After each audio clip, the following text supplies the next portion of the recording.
What's up? And welcome to the Think Like a White Man podcast. I am Kai, and I am so happy that you're here today. What's up? And thank you so much for joining the Think Like a White Man podcast. I am so excited to be here launching this podcast and talking with you today. I love being Black, and I feel like launching this podcast in February is the perfect time because obviously it's Black History Month, but also the state of the world is just like so insane right now. And I just want to see Black people be successful. And so I've been taking a lot of time to figure out like, how can we be successful in this world that seems so set up against us? And it's caused me to have so much reflection in my life. I've been thinking about, where does this all start? Where do all of the challenges start for Black people in America? It got me thinking, like, if you were a fly on the wall in Black households, you would hear over and over and over again the same things being taught to Black children. And that is, work twice as hard, keep your head down, follow the rules, your time will come, and you will be recognized and rewarded. Like, these are the lessons that so many Black kids were raised on. And I get it, because these rules are meant to help us live safe and successful lives in the world that we live in. But I've been questioning, where have these rules actually been coming from? And white people created these rules generations ago, and they've been taught to our parents, our grandparents, our great-grandparents, that these are the rules that they need to follow in order to have success. And as I've grown up and I've gone through life and I've had so many different types of experiences, I've been looking around and I'm seeing these rules don't seem like they are being applied and followed by the people who made them, if you catch my drift. That's when I've realized that being Black in America is playing a game that was never meant for us to win. And unless you start thinking like the people who actually created these rules, white men, you are going to keep losing. Now, let me be very, very, very clear. I'm not saying you need to be like white men, because ew, disgusting. I am so sorry to every white man that I've ever come across. You do not need to deny your Blackness. You do not need to shrink yourself to sit in these rooms. And I'm definitely not saying that you need to erase yourself and your culture, because don't get me wrong, being Black is amazing. But what I am saying is, if you want to succeed in a system that is designed to hold you back, you need to understand how the system actually works and then move accordingly. And that means walking through the world with the same confidence and entitlement that these white men have, literally. And that is what we're going to be talking about here. How to succeed in a world that is built against us by thinking like a white man. Today we are kicking off the first episode of the podcast with me sharing my story, because I was exactly where you are, and it has taken me almost 29 years of my life to figure this out. Hopefully by the end of this episode, you will be able to understand the one shift that happened in my career, how it completely changed everything for me, and hopefully it will change your life too.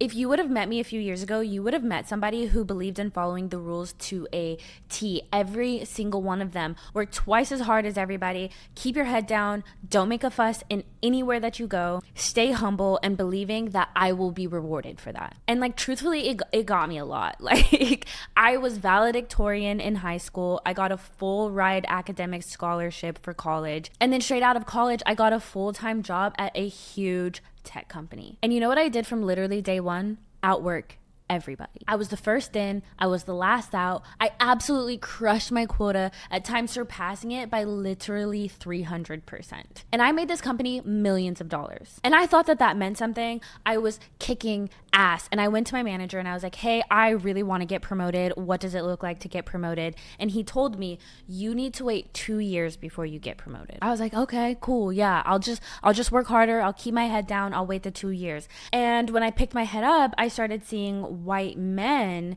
getting promoted faster and getting other opportunities that they weren't supposed to be having until they had been in role for at least 2 years. And I'm gonna be honest, I didn't really question it at first. I was like, maybe they're doing something that I didn't really know about, so I just need to work harder. And so I did. But looking back, like, that literally doesn't make sense to me. Like, I was the number one salesperson in the entirety of North America for 2 years back to back. And if promotions are based on performance, like, why was I not getting promoted, right? I feel like I should have been like the first person in line, right? Like, I don't know. Is it just me? And so then that was the moment that I was like, wait, why are they getting these opportunities and I'm not? And how are they breaking the rules, right? So I had enough of it. So I decided that I was gonna ask my boss. This had happened during the pandemic, and thankfully we were not in the office, so I did not have to have this scary conversation with him face to face. I went on to like essentially Zoom, and I was so scared and so terrified, but because of how angry and pissed off that I was feeling, I was like, I am going to have this conversation. So I put on my best work from home outfit. I'd like done my makeup, brushed my hair, put on like a work appropriate shirt. I was so nervous. I was like, I have to be alone. I like told my boyfriend to stay in the bedroom and to take the dog so that I could just like have this conversation. As soon as he logged on, I was like, I was told that I had to wait 2 years before I got promoted, and I'm seeing this person and this person and this person getting promoted, getting this opportunity and this opportunity and this opportunity, and they had been in role for less than 2 years. So why am I not able to get promoted? And I remember it so clearly to this day. He goes, Kai, if you feel like you are deserving of a promotion, it is up to you to put a doc on your manager's desk and say, put me up for a promotion. That was it. That was the answer. There was not a hidden skill set that I was missing. There wasn't a milestone that I hadn't hit yet. It was the simple fact that rules can be broken. And if you feel like you're deserving of something, then you gotta speak up. That changed my life. That has stuck with me to this day. From that moment on, I have been so direct in communicating to my leadership. These are my intentions and these are my expectations out of my career. That I want to be a manager, that I want to be a director at this company, that I want to lead an entire organization and department, and that I expect to be fast-tracked on every single promotion because I'm deserving of that. Just by speaking up with my intentions and communicating that I was deserving, I was able to get fast-tracked into my second promotion, and I was able to be fast-tracked into a management position as well. And when I saw that, I was like, oh yeah, I've got things figured out. I know how it's done now. And just when I thought that I got all things figured out, I knew how to work the system, I got tested again. So let me set the stage for this really fast. I have a boyfriend. His name is Garrett. He is absolutely incredible. He is tall and handsome.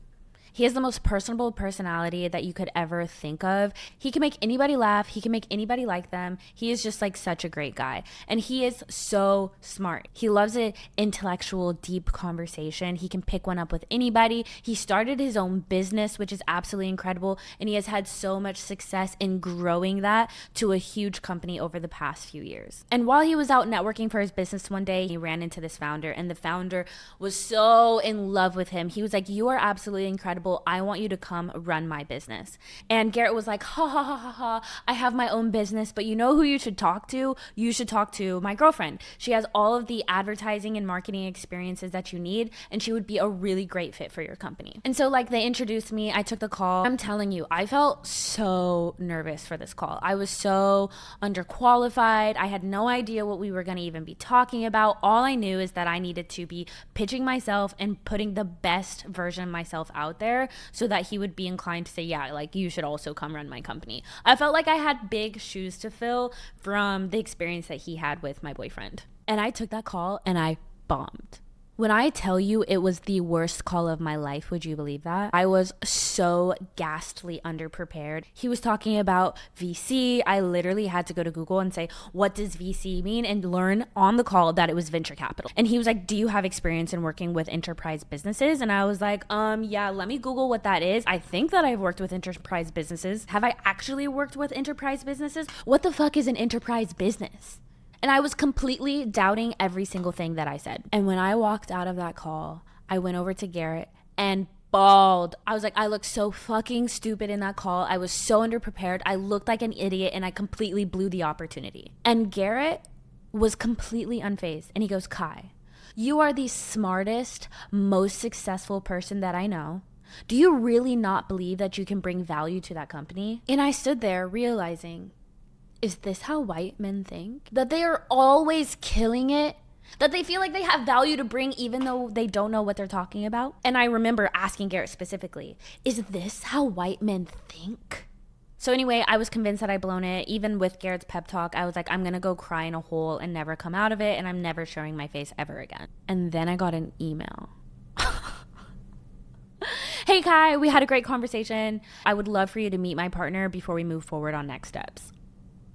My mouth was open, but But I was like, you know what? I replied. And 2 days later, we had another meeting. I sat down in my chair, putting on this new energy, this new confidence that you're like, you know what? I have value to bring, even if I don't know what I'm talking about. That I am the smartest, most successful person, and I will be able to help this company, and I'm deserving of this opportunity. I definitely was pulling like an Issa Rae moment where I'm like talking to myself in the mirror beforehand, saying like, yeah, girl, you got this. You got this. And you know what? I did got this. And I went into that meeting and I just sat there and I didn't second guess myself. I knew that I had value to bring this company. And at the very least, I just acted like I belonged there, that they should definitely be talking to me. I think I took that call the same day that Garrett and I were flying out on a trip. So after the call, I immediately packed up, went to the airport. We were sitting on the plane and I was starting to really think about like, do I actually want to take this opportunity? I had a good thing going at my job. I was about to get promoted for the second time and I was going to be making a lot more money. And there was no way that this company could pay me what I really feel like I want to be paid. So I was like selling myself out of the job without even asking for if they could pay me. You know, it's kind of weird, right? So anyway, I emailed them. I was like, hey, you guys, I don't think that you can pay me at the number that I'm looking to be paid. So I think that it's best if I say no to this opportunity. They replied back to that email and you know what it said? Share a number. Excuse me? Share a number. So I did some calculations. I figured out, you know what? This is my worth. I'm not going to waver on it. And I was like, there's no way they're going to say yes to this number. I threw out almost $500,000 and they replied so fast. And they said, great, let's talk next week. And they matched me at my nearly $500,000. Insane. My mouth was wide open. My mouth is still wide open to this day. And it was that moment on that I was like, you know what? I am always going to think like this. I am always going to operate like this. I am always going to believe like I belong in the room. I am always going to know my worth and ask for my worth. And I'm going to walk into a space feeling super confident. And that's when it hit me. That is thinking like a white man. And I couldn't believe that I had gone 26 years of my life doubting myself, not believing myself, hiding from opportunities, taking opportunities away from myself before they even happened, selling myself short, not even seeing my own worth and my own value, and shrinking myself into a corner, into a box because I felt like other people didn't see my value. And I have had my fair share of failures, clearly. We talked about some of them in this podcast, but in the end, it got me to where I am today, which is thinking like a white man and winning over and over and over again without killing myself in the process. And so what does this mean for you? Well, the first step is thinking of a white man. I want you to visualize exactly who I'm talking about when I say think like a white man. He's walking around, he's taking up space, he's putting his feet on the desk, maybe figuratively, but probably literally. His work is fine, his jokes are not that funny, and for some reason he's getting all the fucking opportunities. For some reason, he's really getting ahead in his life. He's getting the bonuses, he's getting the career advancement, he has the nice apartment, he has it all.